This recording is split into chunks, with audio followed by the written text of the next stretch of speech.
Шановні колеги, щиро вітаю у ефірі, у сетеві, у Zoom-конференції, яка ретранслюється у соціальні сетки, у першиню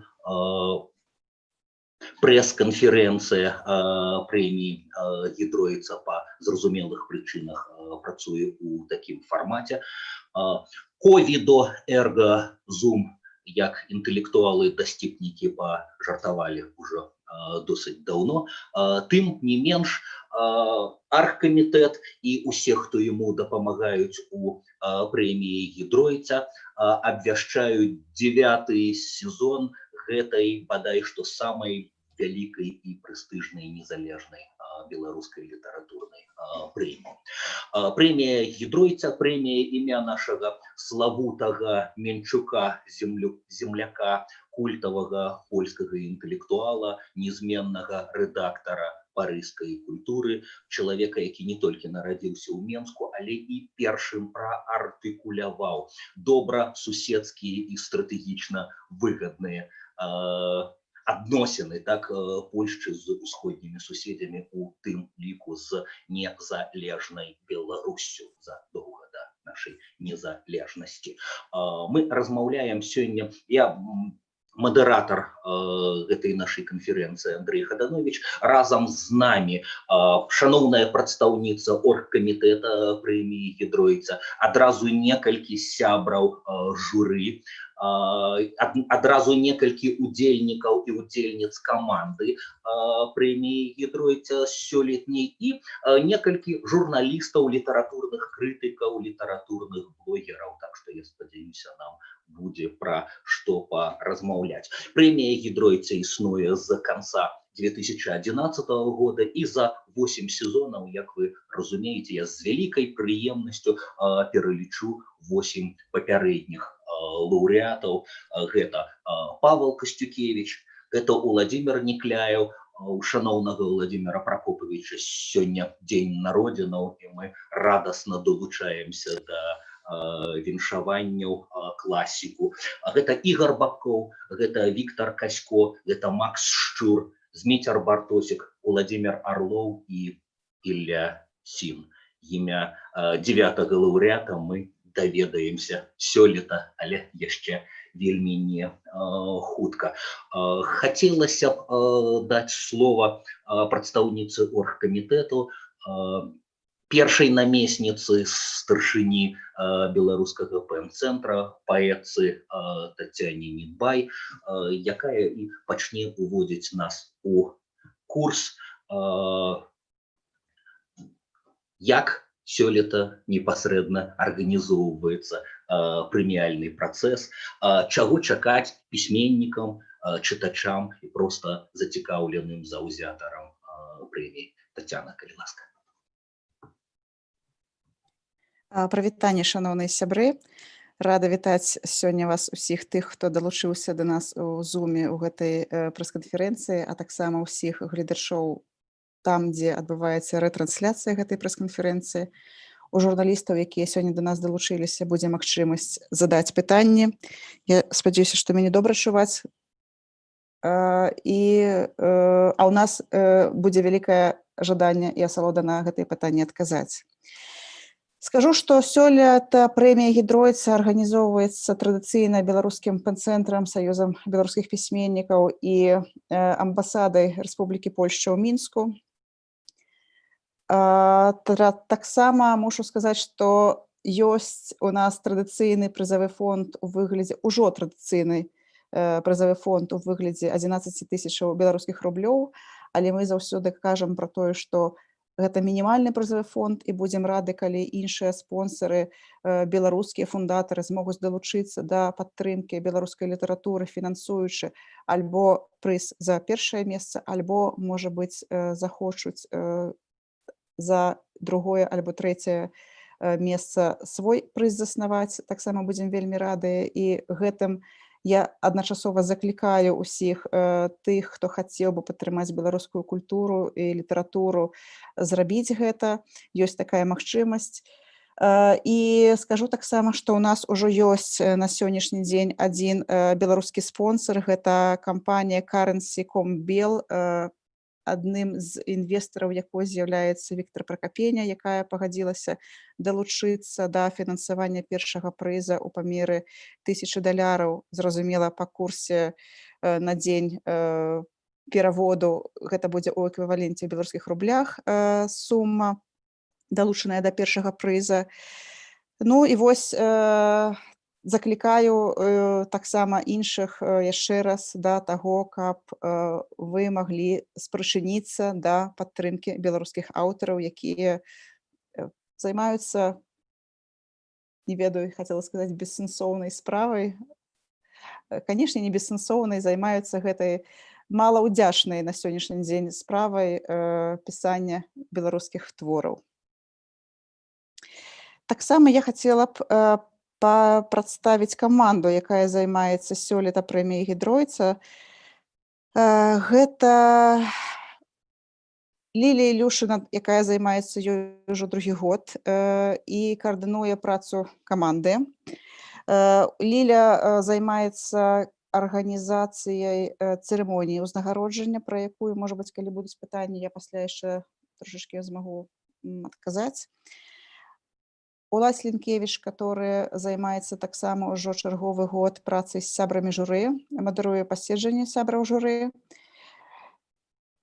Ёсць таксама у нас новыя удзельніцы, гэта Кацярына Трубовіч, якая новая ў прэміі Гідройца, але ўжо дастаткова дасведчаная на іншых прэміях. Гэта прэмія імя Карласа Шэрмана і прэмія імя Наталлі Арсеньевай, дзе яна таксама дастаткова паспяхова працавала. І таксама Ганна Комар, супрацоўніца Пэна, якая дапамагае у арганізацыі гэтага прэміяльнага працэса. Кацярына Турбовіч будзе адказваць і адказвае за сувязі са СМІ, таму, шаноўныя журналісты, калі ў вас будуць пытанні, то можаце наўпрост звяртацца да Кацярыны па гэтых пытаннях. Ну і, напэўна, я магу перадаць слова Андрэю, каб Андрэй мог далей перадаваць словы сябрам каманды для таго, каб агучыць. Дзякуй, Тацяна. Вітаем усіх старых і новых сябраў, удзельніц каманды. Спадзяёмся на плённае супрацоўніцтва. Апроч Тацяны Недбай і беларускага пэн-цэнтра, актыўным арганізатарам, незменным актыўным арганізатарам прэміі Гідройца ёсць незалежны, все часцей і все прыемней падкрэсліваю, хоць гэта не частка назвы арганізацыі, Саюз беларускіх пісьменнікаў, і Барыс Петрович, яго старшыня, адзін з сябраў аргкамітэту. А тут сёння у дзвюх адразу функцыях сярод нас літаратурны крытык Тихон Чернікевич, чалавек досведчаны у працы розных журы, і сёлета я так крышачку прыадкрываючы карты і забіраючы хлеб у калегі, скажу, што ён працуе у журы, але разам з тым і прадстаўляе Саюз беларускіх пісьменнікаў на гэтай канферэнцыі. Тихоня, Тацяна сказала пра незаўсёдную удзячнасць працы арганізатараў прэміі Гідройца. Само з'яўленне, сама наяўнасць гэтай прэміі, 9-й год пачынаецца, яна прыносіць плён, як табе здаецца, заняла прэмія Гідройца вось такое месца, дзякуючы якому штосьці у нашым актуальным працэсе пазітыўна зменілася. Добрый день, Андрей. Ну, сапраўды, я думаю, что яна змяніла многое. И, перш за ўсё, тое, что у нас ёсць рэальная нагода, напрыклад, тым жа СМІ сказаць, што ў нас адбываюцца падзеі. Вось, бо вельмі часта выхад кніг не становіцца для СМІ падзеяй. Ці, напрыклад, напісанне верша, ці рамана, ці апублікаванне яго і гэтак далей. Але сама такая медыйная нагода, яна спарадзіла яшчэ і шмат дыскусій, якія працягваюцца з моманту заснавання прэміі. все гэта шырока абмяркоўваецца людзьмі, чытачамі. Безумоўна, усе абмеркаванні, якія былі, яны, скажем так, не заўсёды былі пазітыўнымі і станоўчымі, але ў той жа час, я думаю, шмат каго за менавіта аб'ёму ахопу аўдыторыі яны прымусілі пайсці ў тую ж самую краму і купіць кніжку і на свае вочы пераканацца, што яна кепская ці яна добрая. То бок ёсць, так сказаць, імпакт, ёсць уплыў менавіта на пашырэнне беларускай чытацкай аўдыторыі. Гэта вельмі здорава, па-мойму. Ну а само значэнне прэміі, скажем так, як это закладзена ў місіі прэміі, в статуце, што мы, в прынцыпе, кожны год атрымліваем нейкі не толькі лаўрэата, а пэўны шэраг кніг, то бок абсарбіруецца пэўны шэраг кніг, найлепшых кніг прозы, які можна ўзяць, прачытаць і, скажем так, зразумець, чым жыве, в прынцыпе, беларуская проза за пэўны год. І калі ўзяць іх вось за мінулыя 7-8 гадоў, то мы, в прынцыпе, атрымаем добры такі зрэз усёй беларускай прозы. Ну і гэта вельмі важна не толькі для навукоўцаў, а увогуле для пэўнай навігацыі па сучаснай культуры. Засталося, каб пакупнікі масава паверылі ў твае мудрыя словы, з якімі я на 100% пагаджаюся. Шчыры дзякую, Ціханя. Сярод нас, як Тацяна прадстаўляла, ёсць такі вельмі важны удзельнік каманды, адказны за працу з журы. Гэта паэт, перакладчык і музыка Владимир Лінкевич, якому відавочна ёсць што сказаць і па складзе журы, прадстаўляючы гэтых людзей, і падвесці афіцыйна першыя вынікі працы журы. Мы прадставіць анансаваны поўны спіс, калі ласкава. Усім прывітанне, дзякуй, Андрэй. Так, сапраўды, я у межах прэміі Гідройца апошнія некалькі гадоў адказваю за непасрэдна камунікацыю з журы і вядзенне паседжанняў. Вось, і наштурхоўваю іх працаваць у межах статута на сваіх паседжаннях, так што ўсё пад кантролем. Сёлета каманда журы складаецца з 6 чалавек, і у журы прэміі Гідройцу увайшлі Алла Брадзіхіна, між іншага, тут прысутная літаратуразнаўца і выкладчыца, Наста Грышчук, літаратурны крытык, таксама Максім Жбанкоў, культуролог, крытык і эсеіст, Вера Жыбуль, літаратуразнаўца, паэтка, перакладчыца. Уласна, прысутны тут вядоўца, і ён жа сябра журы, Андрэй Хаданович, паэт, перакладчык, выкладчык літаратуры, можна многа рэгалій тут без праблем, Андрэй сам, калі што захоча, раскажа. І Ціхан Чарнякевіч, якога мы ўжо пачулі, літаратуразнаўца і крытык. І, уласна, такой камандай мы ўжо таксама папрацавалі, трымаем камунікацыю, журы ўжо чытае кніжкі, але адбылося першае паседжанне журы, уласна, на якім вызначаецца, зацвярджаецца поўны спіс намінантаў, якія, уласна, будуць разглядацца далей у межах прэміі. Да гэтага паседжання рыхтуецца спіс заявак, якія праходзяць фармальныя прыкметы, і зборам заявак займалася ў дадзеным выпадку Лілія Ільюшына, і іншыя сябры каманды далучаюцца да гэтай справы. Вось, і пасля гэтага усе гэтыя заявкі, якія прасеяліся праз фармальныя нейкія рэчы, разглядаюцца сябрамі журы на паседжанні. Ну, хацелася б таксама сказаць, што сёлета вось гэтае першае устаўное базавае паседжанне адбылося таксама дыстанцыйна, вось такім жа самым чынам у канферэнцыі ў Зуме, таму што, ну, все ведаем гэтыя акалічнасці, у якіх мы сёння існуем. Вось, і такім чынам, я думаю, што сэнсу адцягваць няма. Я гатовы назваць гэты спіс, і ён таксама будзе прадстаўлены ў выглядзе прэс-рэлізу. Хацелася толькі сказаць, што падчас паседжання некалькі пазіцый, якія папярэдне фармальна праходзілі нібыта, згодна з умовамі прэміі. Некалькі пазіцый былі адцеяны ўжо ўласна на ўзроўні разгляду журы, таму што журы больш пільна узіраюцца і учитваецца ў фармулёўкі статута. Такім чынам, на сёння мы маем у поўным спісе 22 пазіцыі.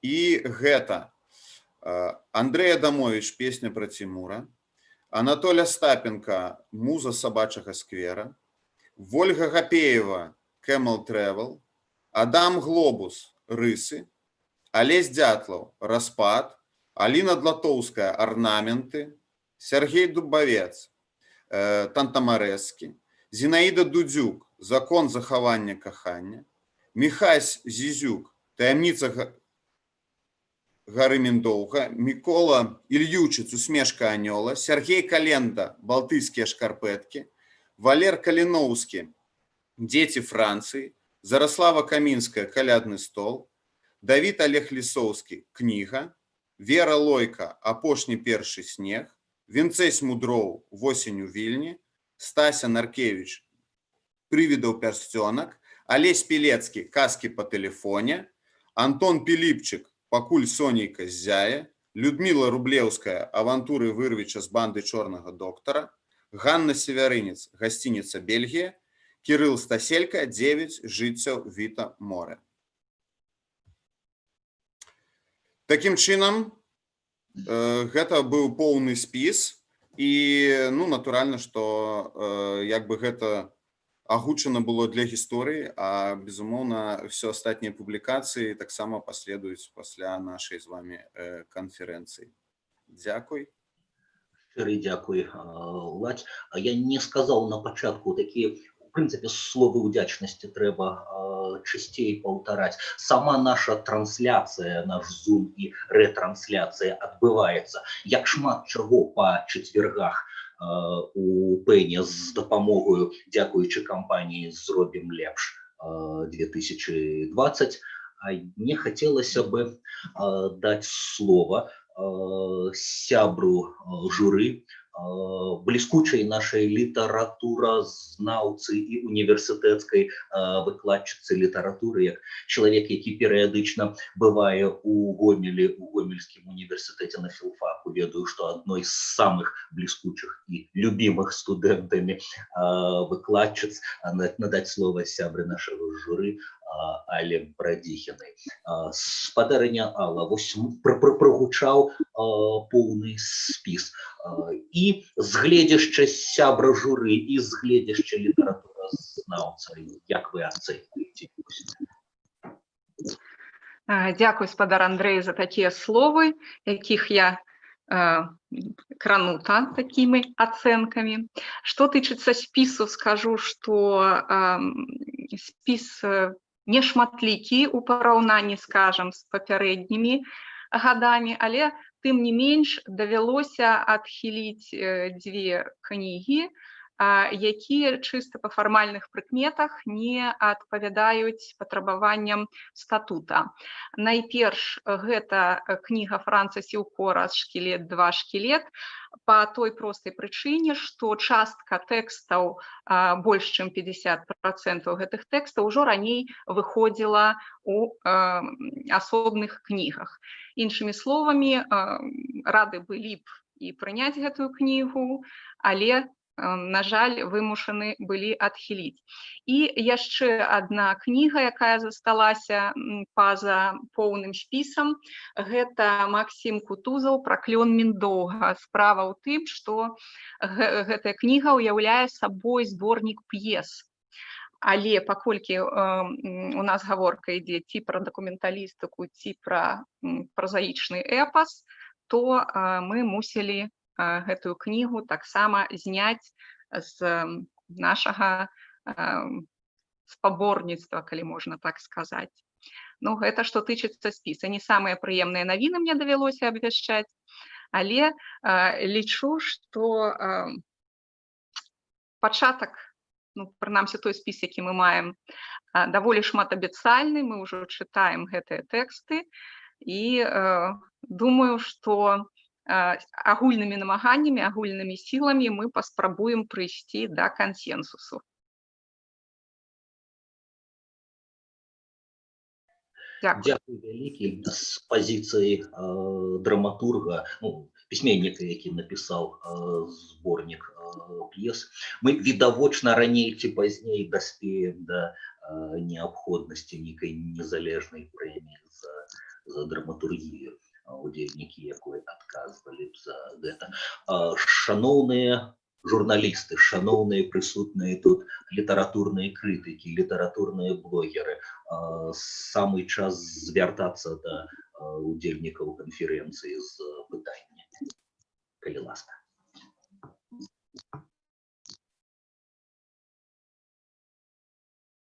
Выклікацца вы можаце тэхнічна, падымаючы далоньку жоўценькую такую, вам адразу ж дадуць слова, альбо калі вы візуалізаваныя, а далонька не ўключаецца, падымаючы руку, калі ласка.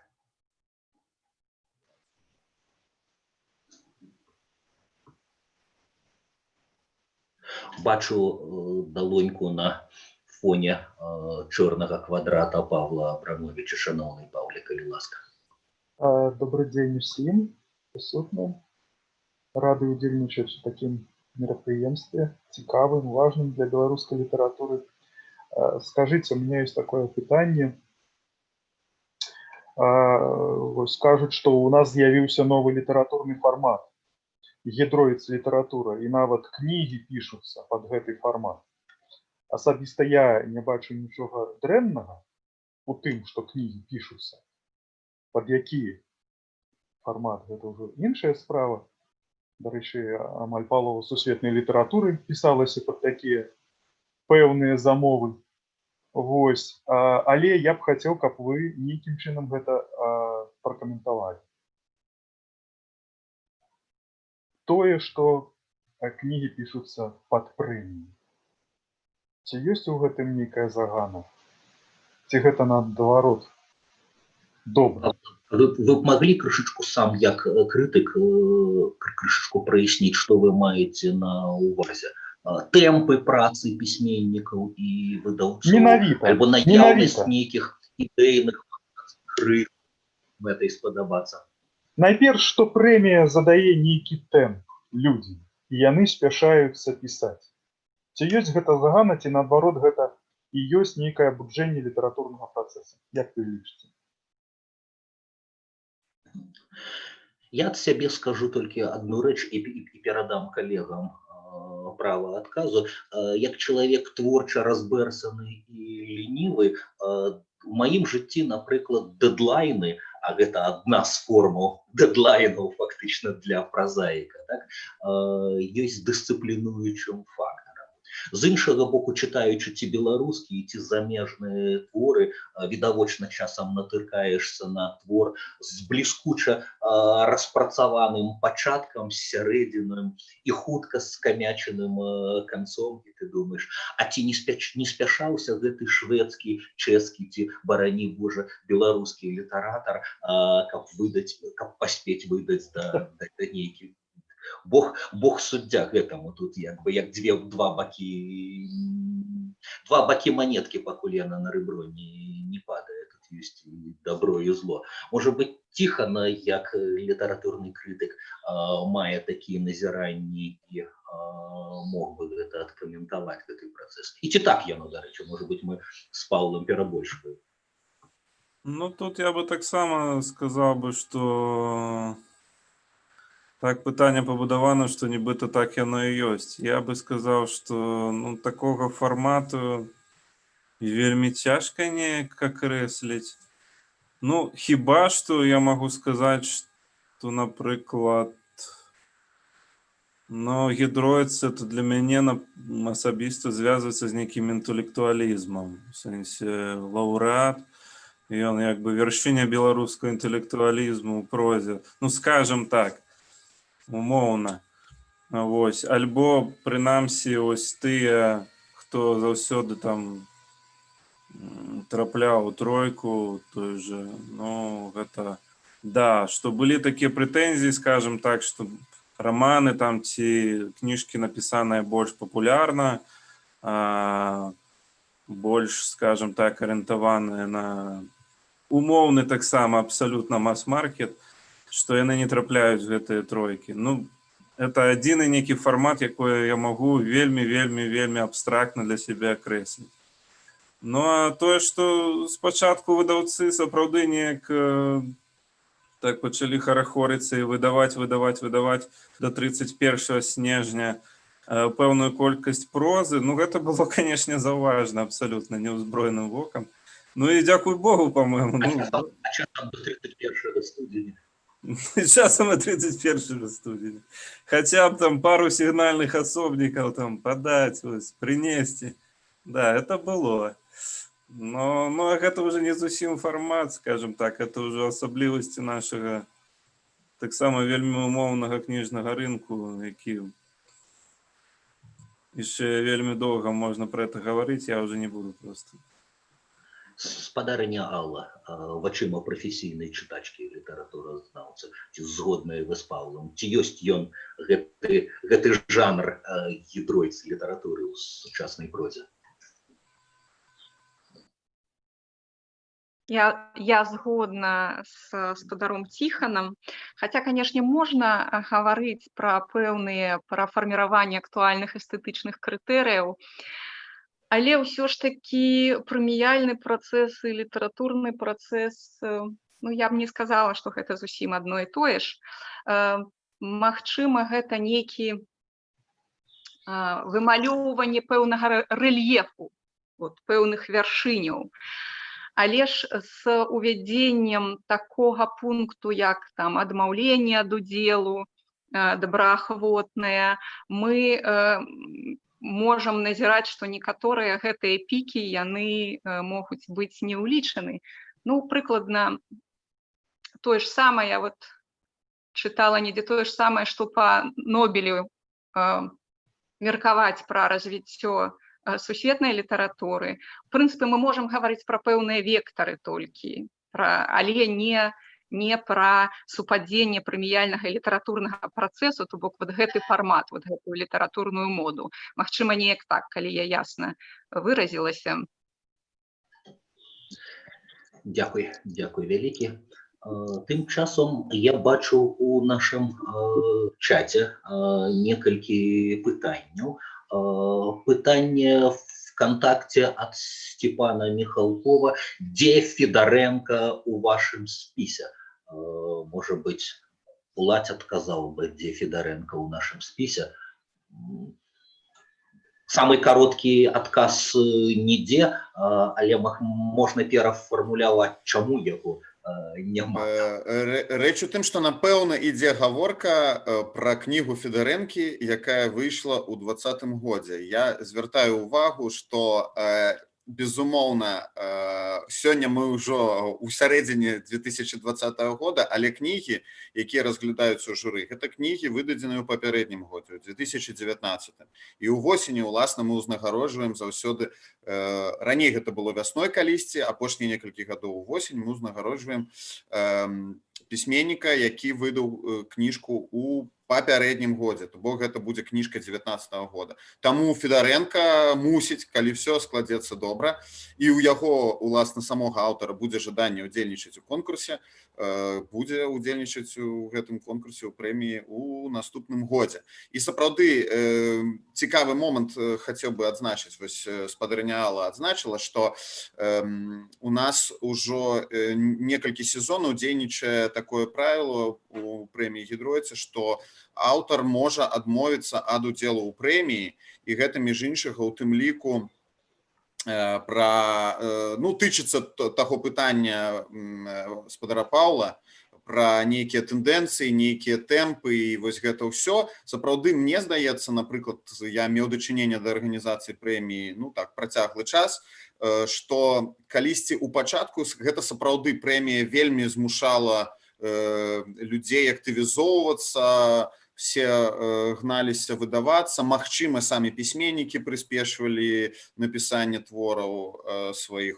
Але здаецца, што за апошнія гады, скажем, ажыятаж спаў, все ўжо ўспрымаюць прэмію Гідройца як такую пэўную дадзенасць, все разумеюць, што, здаецца, яна надоўга, і не трэба прям ускокваць у апошні вагончык, што ёсць шанец кніжку абдумаць, напісаць лепей і наступным годзе, напрыклад, паўдзельнічаць. І таму мне здаецца, што у тым ліку гэта спрыяе таму, што як бы, ну, такога ўжо ажыятажу няма, і все больш плаўна і размерана ідзе ў літпрацэсе, у тым ліку з выданнем, і няма прыспешвання. Дякую, по-моему, вычерпально. Можно приводить приклады, мы только что с коллегами обмерковывали. Можно часам шкадаваць, что автор не подал, ни автор, ни выдавецтва свою книжку и выказал жаданне, например, не удзельнічаць у прэміі. Мне, например, як чытачу и потенциальному сябру уже журы, не потенциальному, бракуе, например, книжки Владимира Степана Хвалі. Лічу яе адной з самых адметных, што з'явілася якасць. Ну, калі такая воля аўтара, ну, не можам мы прымушаць, як казаў герой аднаго фільма, ашчаслівіць супраць волі нельга, святое права творцы. У нас есть некалькі пытанняў ад Вольгі Семашкін, напісаныя ў чаціку. Можа быць, спадарыня Вольга, калі вы на гукавой і візуальнай сувязі, вы самі голасам іх і задасцё?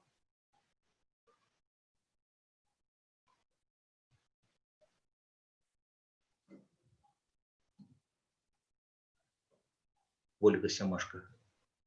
Может быть, отошла. Могу я агучыць? Ну, что так. Якія галоўныя крытэрыі адбору кнігі пераможцы прэміі?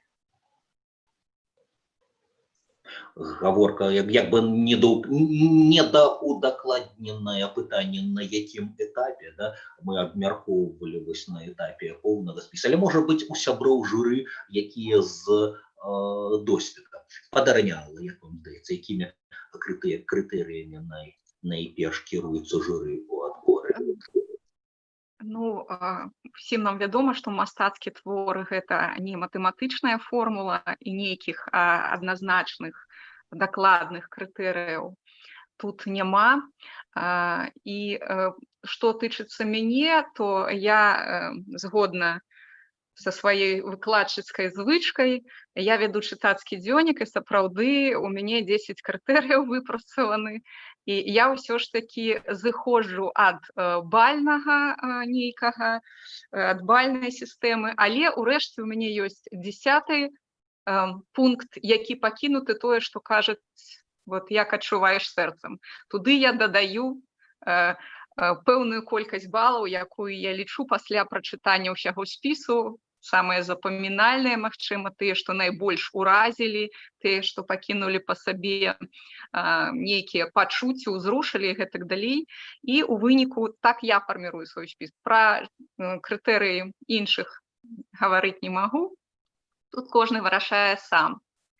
Ну, вось далей, канешне, бывае так, паколькі гэта мой ўжо другі ўдзел у складзе сяброў журы, то бывала і так, што мяняеш нейкія, ну не кардынальна, канешне, але мяняеш свае погляды ў працэсе абмеркавання, слухаючы аргументы сваіх таварышаў, хацеў сказаць, па няшчасці, па шчасці, па іншых сяброў журы. І такое было гэтаксама. Таму што, скажам, мой спіс мінулага разу доўгі, ён супаў толькі недзе на 80%, калі не на 70% з тым, які выйшаў у нас канчатковы. І гэтак далей. Магчыма, іншых хто падзеліцца сакрэтамі. Тихоня, не поделишься? С секретами мы не можем делиться, это есть у регламенте працы журы. Ну, але, скажем так, кніга пераможца – гэта заўсёды вельмі складана. Тут вступаюць у сілу просто мора розных фактараў. І я бы сказаў, што гэта хутчэй, калі год вельмі моцны, то гэта хутчэй латарэя, скажем так. Но, канешне, цягам часу вось прэмія развівалася. Напрыклад, раней гэта ўсё вырашалася фактычна матэматыкай, колькі балаў за каго аддалі. Вось. Потым мы ўжо перайшлі да працы па кансэнсусе, то бок гэта доўгае, упорнае, часам вельмі нервовае абмеркаванне. І можа знайсціся такі Тадэвуш Рэйтан, які пакладзецца ў дзверы і не выпусціць калегаў. Да? Там часам просто заваленыя дзверы былі гэтымі рэйтанамі. Вось. Але таксама, ну, хіба рэйтынг гэта крытэр, скажем так, но тут заўсёды пытанне філасофскае, пытанне амаль што латарэйнае, я бы сказаў. Для мяне заўсёды было найважнейшае гэта менавіта шорт-ліст, чтобы я мог там просто для сябе яго недзе пакінуць і потым, калі мне трэба вярнуцца да нейкага года, яго дастаць, скажем так. Ну, праблема ў гідройцы была заўсёды ў тым, што, ну, скажем так, все былі пытанні да гэтага, што найбольш сур'ёзны прыз, канешне, дастаецца выключна аднаму. Вот. І, ну, за гэта ўсе былі канфлікты, і гэтак далей, гэтак далей. Гэта пытанне да нашых патэнцыйных спонсараў, якія могуць далучацца. Так, яны могуць далучацца, да ўсёй тройкі. Не толькі для першага, але і для тройкі, скажам. Альбо як летась Светлана Александровна Алексеевич падтрымала нашу прэмію, узнагароду атрымаў не прызёр, а фіналіст, шорт-лістер Сергей Календа, напрыклад. А тым часам, Таня,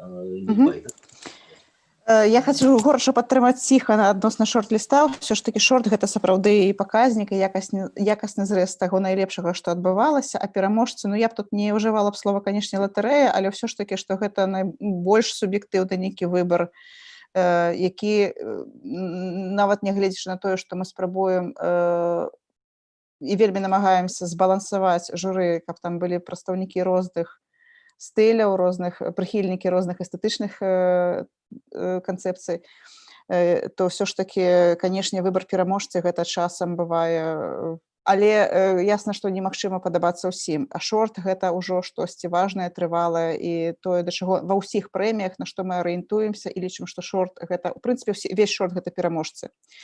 І тут яшчэ з пункту гледжання арганізатараў я хацела падзякаваць таксама шаноўнай спадарыні Алі, якая 2 гады таму выпрацавала гэтыя крытэры і даслала, і мы маглі ў мінулым годзе на іх арыентавацца трошачкі. І моя, канешне, вялікая мара, каб мы, ясна, што гэта не робіцца вельмі хутка, але, можа быць, акурат у гэтым годзе мы ўжо зможам фіналізаваць гэтыя крытэры і зрабіць іх, ну, я не ведаю, ці публічнымі і там агульнадаступнымі, але хаця б нейкім такім базавым кірункам для працы журы, это было б вельмі добра, таму што, ну, вось, дзякуючы вашай праца было значна прасцей тым новым сябрам журы, которые прыходзяць, которые далучаюцца, зразумець, на падставе чаго адбываецца выбар. І таксама я, як з пазіцыі арганізатара, таксама вот хацела падкрэсліць той момант, пра які мала хто ведае знешне, што ўсё ж такі гэта не там, як абіраюцца гэтыя і шорты, і пераможцы, першае, другое, трэцяе месца. Гэта заўсёды абмеркаванне, і сапраўды падчас якога могуць мяняцца погляды. Людзі прыходзяць, думаючы, што пераможа адзін чалавек, а выходзіць з абсалютна іншым рашэннем. І мы нават рабілі эксперымент, калі ўжо была вядомая 6, мы прапаноўвалі, мы разыгрывалі камплект кніг шорт-ліста, каб аўтары, якія звычайна заяўляюць, што яны ведаюць, хто пераможа сёлета ў гідройцы, ведаюць усе расклады, адзін толькі чалавек змог назваць правільна 3 пераможцаў і атрымаў гэты камплект кніг. Вось гэта да таго, што часам гэта сапраўды сума нейкіх выпадковасцяў, суб'ектыўнасцяў, больш, можа быць, нават правільна было б сказаць. Дзякуй. Як заканчивалася одна лотерея майго савецкага дзяцінства, 7 нумароў не адгадаў ніхто. Вольга Семашка сфармулявала некалькі яшчэ пытанняў, не ведаю да каго, да ўсіх, мабыць. Ці можна сказаць, што прэмія гідройца з'яўляецца галоўнай у дужках інтэлектуальнай і іншы эпітэт на ваш густ літаратурнай прэміі Беларусі, і чаму?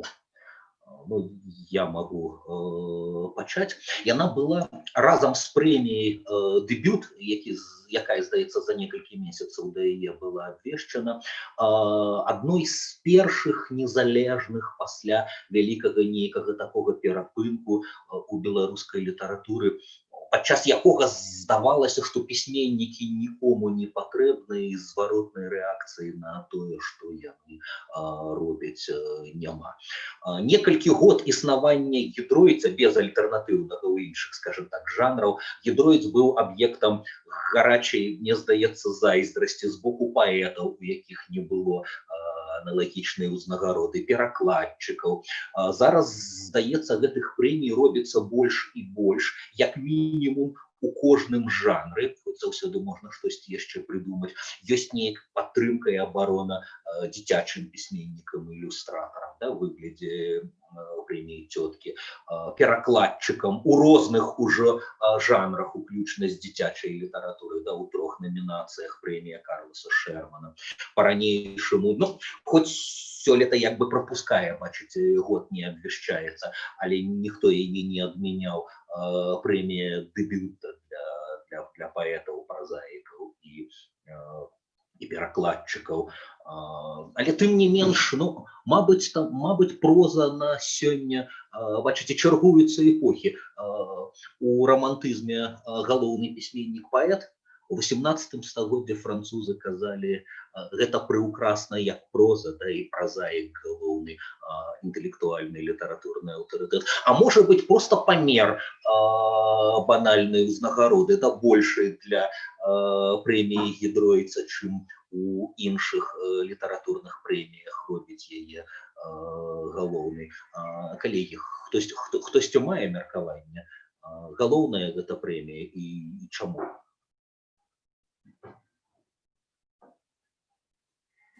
Можа быць, я тады выкажуся, што гэта, канешне, на мой погляд, гэта галоўная прэмія ў галіне прозы.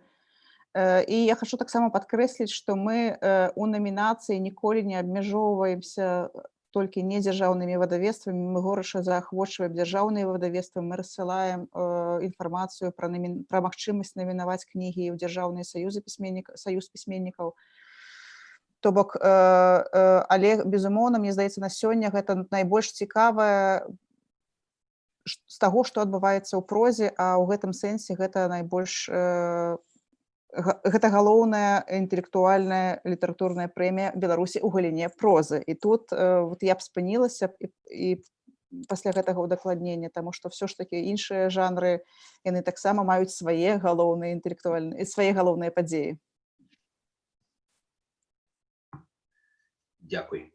Мне здаецца, што наступнае пытанне, трэцяе пытанне ад Вольгі з Семашкі. Вольга, вы наша гераіня, вы робіце насычанай нашу дыскусію.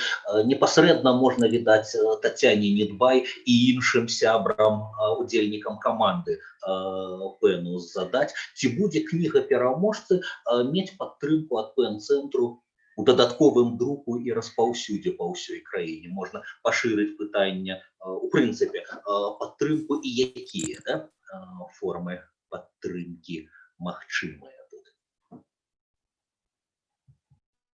Тады, можа быць, я таксама вазьму зноў слова, захаплю яго, узурпую.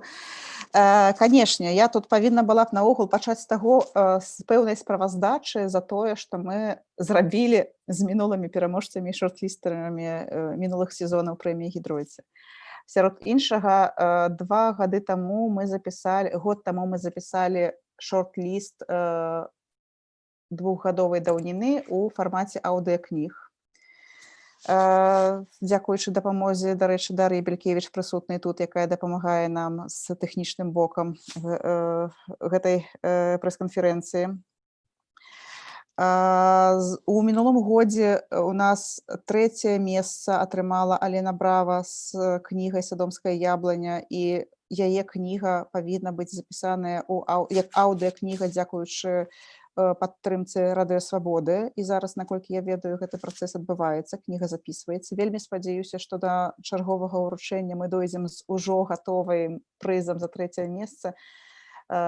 І, канешне ж, тут я не магу не згадаць нашых партнёрскіх высілкаў з фестывалем інтэлектуальнай кнігі «Прадмова», дзякуючы імпрэзам, якія адбываліся ў розных гарадах Беларусі, мы прэзентавалі аўтараў шорт-лістоў прэміі «Гідройцы» не толькі апошняга, а мы там за некалькі апошніх год глядзелі гэтыя шорт-лісты, каб прывесці аўтараў альбо з іх новымі кнігамі, альбо з прэзентацыяй тых кніг, якія былі ў шорт-лісце «Гідройца», і каб гэтая кніга таксама магла сустрэцца з чытачамі ў Гомелі, ў Магілёве, ў Брэсце, ў Горадні, у Полацку, у Віцебску і ў іншых гарадах. І тут, канешне, неацэнная падтрымка фестываля інтэлектуальнай кнігі «Прадмова», дзякуючы якому гэта было магчыма.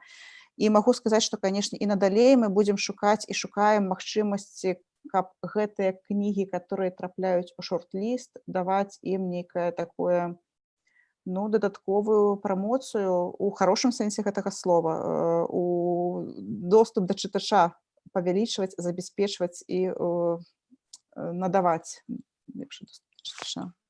Ліля. Я бы дадаў рэпліку, калі пра шорт-лістараў. На этапе падрыхтоўкі цырымоніі мы замаўляем, і калегі нам дапамагаюць прафесіяналы, урабленне буктрэйлераў. 6 пераможцаў, але буктрэйлер не аднаразовая штука, яна безумоўна упрыгожыць цырымонію ўзнагароджання, але яна застаецца, і гэта, па-мойму, форма цудоўнай рэкламы. Інтэрнэт-карыстальнікі знаходзяць, глядзяць і заахвочваюцца кніжкаю кожнага аўтара. Можна віншаваць, калі удалы буктрэйлер на яго кнігу з'яўляецца. Ільюшына хацела адказаць на гэта пытанне таксама, так? Ці гэта было пытанне?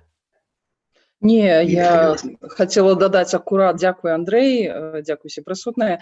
Я акурат хотела нагадаць вось пра буктрэйлеры. З майго гледзяшча гэта сапраўды вельмі файная у прамоцыі штука, і ніводная, наколькі я ведаю, прэмія пакуль яшчэ не здымае такіх ролікаў. У гэтым сэнсе прэмія «Гідройца» таксама, вось бачыце, тут разважалі, што галоўнае, што можа не настолькі галоўнае, да? Вось гэтыя буктрэйлеры зноў-такі паказваюць, што прэмія «Гідройца» ўсё ж такі гэта галоўная літаратурная падзея, тут мы не крывім душою. Ну і як каардынатарка фестываля «Прадмова», не толькі сябра каманды прэміі «Гідройца», я далучаюся да словаў Тані, што калі мы ствараем праграмы як рэгіянальныя, гэтак і менскую імпрэзу, шорт-лістары прэміі «Гідройца» гэта абсалютны must-have. У нас не так шмат часу на рэгіянальныя праграмы, тут частка прысутных ведае, як бывае цяжка ўціснуць усё, што хацелася б, і каб выканаць усе заяўкі, але лепшы час у сэнсе лепшы час па праглядах, па ўсяму мы намагаемся рэзерваваць менавіта да прэміі «Гідройца», і больш за тое, калі ў нас не зусім выпадае, каб скантактаваць там і аўтара, не ўсе заўсёды маюць час, разумеем, што гэта ўсё ж такі выезды, то тады хаця б праз буктрэйлеры, каб кніга была прадстаўленая, выдавец можа крышачку распавесці пра яе, альбо там рэдактар, але вось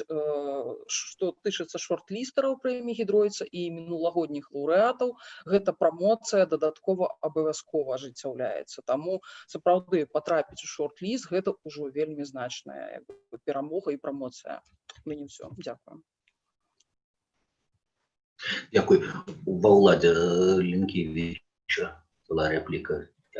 Я просто літаральна коротко дадам, тому що все ж таки ми розказали, які активності робяться з книжками, і яким чином спробуємо сприяти їх розповсюду, ці промоції. Ось, але що тичиться непосередньо конкретне питання, ці пен-центр допомагає додатковому друку, і власне розповсюду на узроўні інфармації, на узроўні промоції, сустрэчу з письменниками так, але безумовно пен-центр не займається якби друком, мы не маем фінансаў і не займаемся дадрукаваннем нейкіх накладаў кніг, і безумоўна пэн-цэнтр гэта не тая арганізацыя, якая займаецца гандлем кніжак, і адпаведным чынам як бы мы з пачкамі кніжак пераможцаў не ездзім па Беларусі і не прадаем іх. То бок гаворка ідзе менавіта пра інфармаванне, пра прамоцыю, пра тое, каб данесці інфармацыю да патэнцыйнага чытача, пазнаёміць яго з пісьменнікам магчыма непасрэдна, і каб чытач прыняў рашэнне і набыў кніжку, а гэтым ужо мусяць займацца выдаўцы, так бы мовіць, ім ужо карты ў рукі. Адны з такіх планаў, якія яшчэ хочацца рэалізаваць, але мы яшчэ не гатовы проста прыступіць да нармальнай рэалізацыі, гэта, канешне, інфармаваць польскіх выдаўцоў пра кнігі, якія выходзяць, пра шорт-лісты прэміі, для таго, каб яны маглі выбраць штосьці, што ім спадабаецца, што яны палічаць паспяховым, патэнцыйна паспяховым для іх рынка, для таго, каб і ўмацоўваць польска-беларускія літаратурныя сувязі, і трошачкі імя Гідройца тут актуалізаваць. Мы намагаемся, мы думаем у гэтым кірунку і намагаемся тут наладзіць гэтую працу, пакуль што гэта хутчэй спарадычныя высілкі, ну, але хоць штосьці.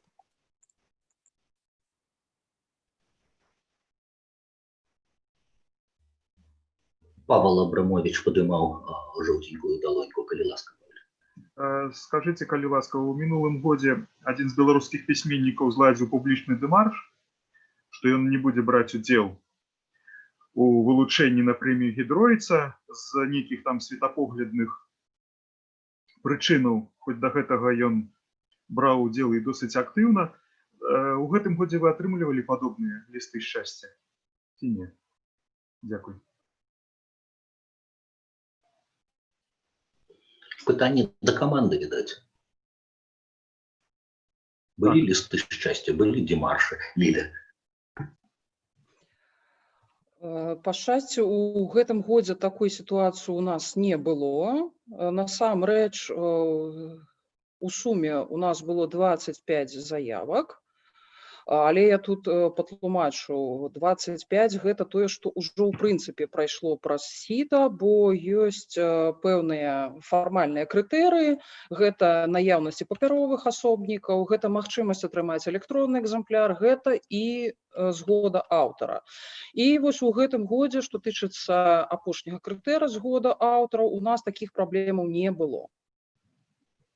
Гэтыя 25 заявак, яны былі узгоднены і з аўтарамі, і спадзяюся, што вось гэты такі момант, калі больш ні публічных, ні закулісных дэмаршаў, мы ўжо з гэтым не будзем мець справы. Дзякуй.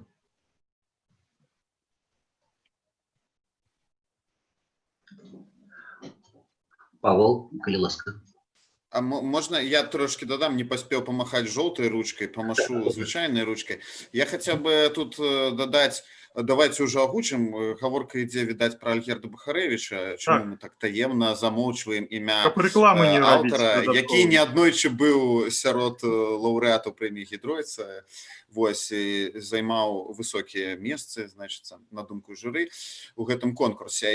Мне здаецца, што гэта натуральна, і прэмія Гідройца прыйшла якраз, у нас былі вялікія спрэчкі сярод людзей, якія і ў межах арганізатараў, і ў межах арганізацыі арганізатараў прэміі Гідройца датычна таго, наколькі прэмія Гідройца мусіць быць такім наканаваннем, ад якога не збегчы. І доўгі час яна і была чымсьці такім, маўляў, раз ты напісаў кніжку і насмеліўся яе выдаць, то прымай удзел у прэміі Гідройца як дадзенасць. А натуральна, што все-таки магчыма гэта, скажем, не до конца дэмакратычна, і сапраўды кожны чалавек, у тым ліку аўтар беларускі, мае права у чымсьці удзельнічаць, не удзельнічаць, падпісвацца на штосьці, не падпісвацца. І ў выніку гарачых дыскусій было прынята рашэнне, што мусіць быць такі пункт статуту, што аўтар можа скасавацца, калі, напрыклад, выдавец палічыў, што кніжку трэба абавязкова намінаваць, альбо яшчэ хтосьці, таму што намінатарамі могуць выступаць асабліва раней маглі выступаць і сябры журы таксама і суарганізатары і так далей.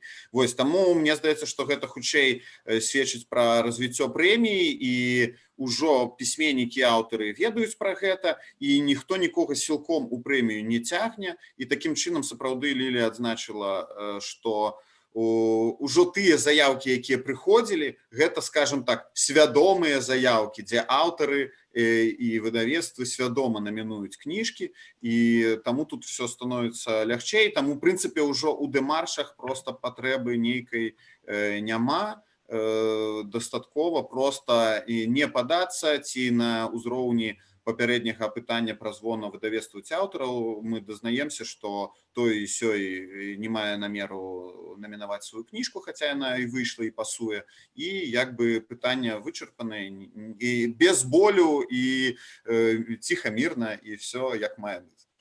Дзякую, Влад. Яшчэ ёсць одно пытанне.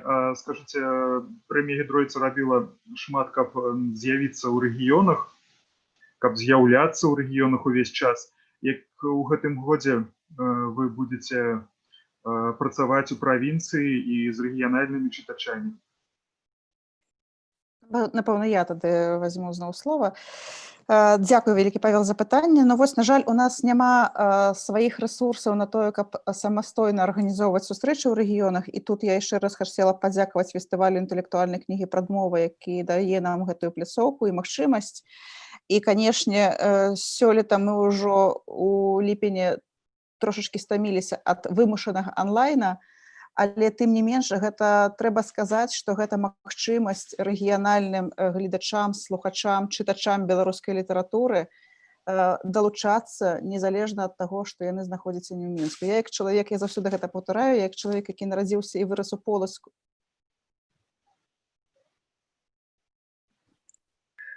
Даруйте, хотел реплику додать, не только региональным, але и замежным. Zoom обмежовывая наши магчымасці, але пашырае нашу геаграфію.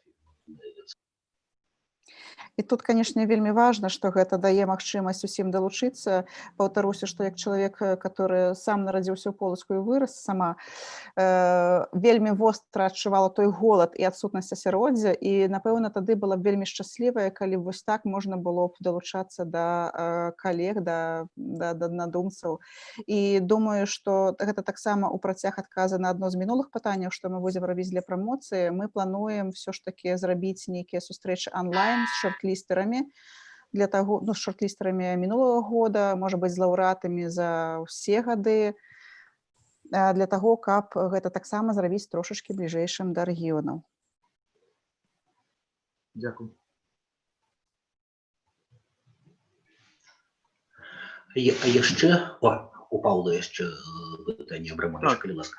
Скажыце, творчы адпачынак як адна з прэміяў, як адна з перамогаў, гэта будзе неяк рэалізавана ў новым сезоне?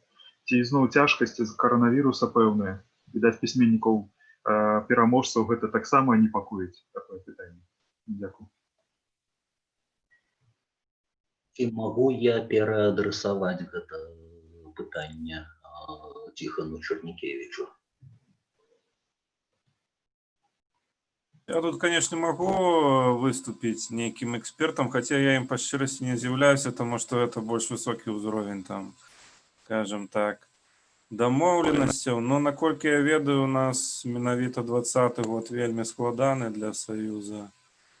Может быть, самый складаны такі за апошні час. И, по-моему, на менавіта вось гэты раз Готланда няма, скажем так. Але я не могу на гэта адказаць, скажем, на 99%, потому что, ну, тут трэба ўжо звяртацца да Барыса Петровича. Магчыма, ёсць нейкія альтэрнатывы, я іх проста не ведаю. Паўтару заклік да спонсораў, которые готовы былі б такую рэзідэнцыю арганізаваць, забяспечыць. Заўсёды можна гэта зрабіць. Мы намерана не описываем, гэта можа падавацца як бы ухіленнем ад адказнасці. Мы не описываем прызы за другое, трэцяе месца і так дастаткова прыблізна апісваем прыз за першае месца менавіта для таго, каб цягам прэміяльнага сезона змагчы забяспечыць дадатковыя прызавыя магчымасці для лаўрэатаў, для шасцёркі шортлістараў.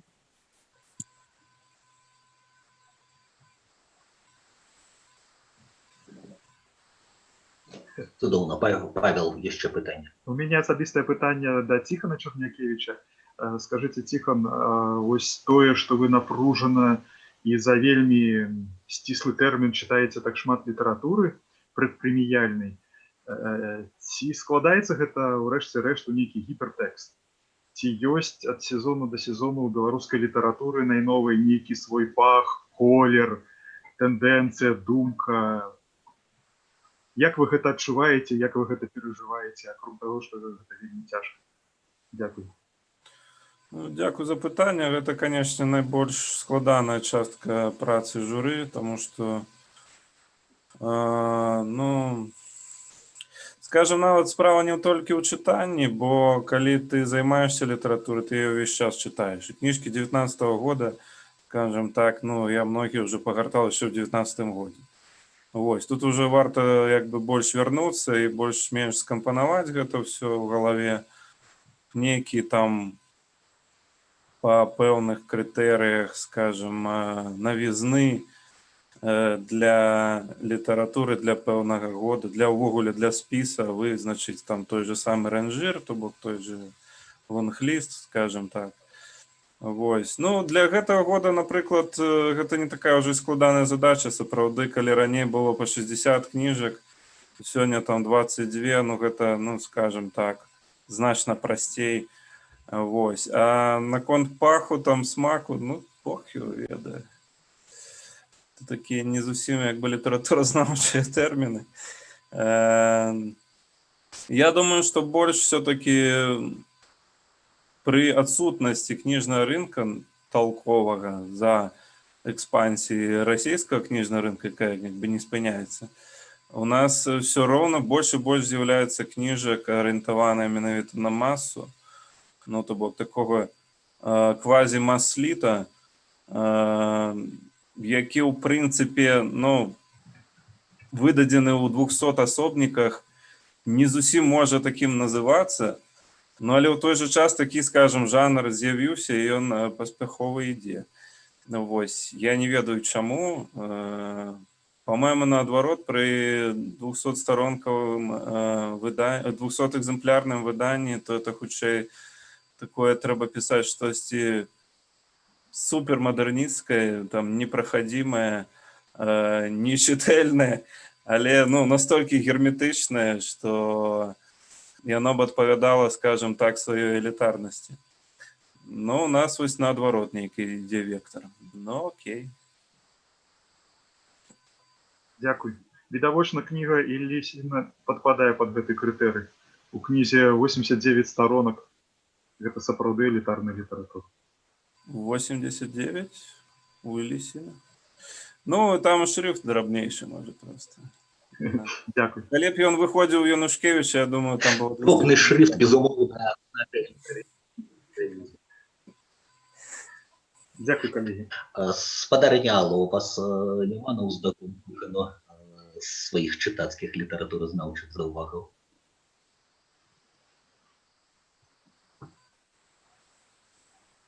Спадарня, включите микрофон, калі ласка. Спадарня, Алла, включите, калі ласка, микрофон. Магчыма, мы уже гадзіну плённа працуем і нехта.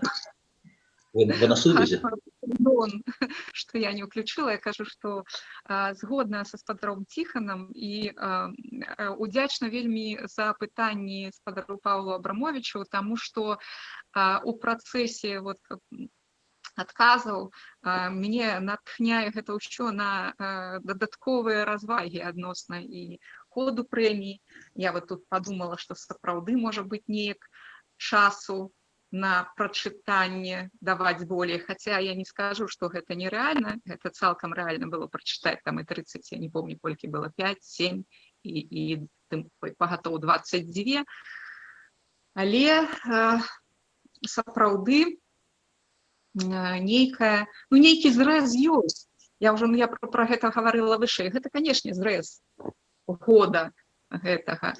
І згодна са спадаром Ціханам пра з'яўленне цягу нейкую да гэтага там дэтэктыўных, фантастычных, іх становіцца сапраўды ад году ў год усё больш, там містыкі і гэтак далей.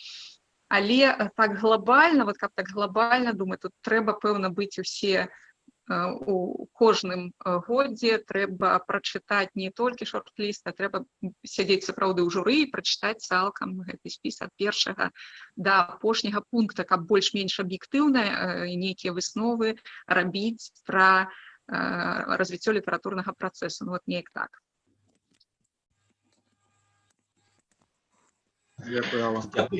Дякую, спадарыня Алла. Прыемна, што мы не толькі задаем канферэнцыі одно пытанне, але нас рэальна глядзяць, пішуць каментары. Так, Александр Федута, наш знакаміты літаратуразнаўца, падтрымаў нас з жартам. Тацяна пажартавала, назваўшы сябе узурпатаркай. У адказ спадар Федута выдаў: Путін, Лукашенко і Недбай – галоўныя узурпатары на постсавецкай прасторы. Шановны спадар Александр, мы вас таксама любім і паважаем. Владимир Зеленскі, Александр Федута – найяскравейшыя жартаўнікі на гэтай жа прасторы. Будьте з намі, задавайте пытанні, не давайте нам упадаць у спячку. Шановныя калегі, ці выканалі мы сваю задачу, сваю повестку, ці не пора нам шчыра развітвацца з журналістамі, блогерамі? Павел Абрамович далоньку падымае, ці згодны з думкай развітвацца і разыходзіцца кожнаму у свой офлайн. Вялікі дзякуй. Нагадаю, што нашы рэтрансляцыі магчымыя дзякуючы кампаніі «Зробім лепш 2020». Сачыце за, акрамя творчых кухань, якія з'яўляюцца па аўторках ад Пэна, сачыце за літаратурнымі, літаратурацэнтрычнымі падзеямі. Будем старацца кожны чацвер інфармаваць, сустракацца з аўтарамі. У наступны чацвер літаратурныя чытанні з маладымі яскравымі паэтамі, навучэнцамі школы маладога літаратара пры Саюзе беларускіх пісьменнікаў. Шчыры дзякуй усім, хто быў з намі, усім арганізатарам, журналістам, блогерам, крытыкам. Всего добрага. Дзякуй вялікі, да пабачэння.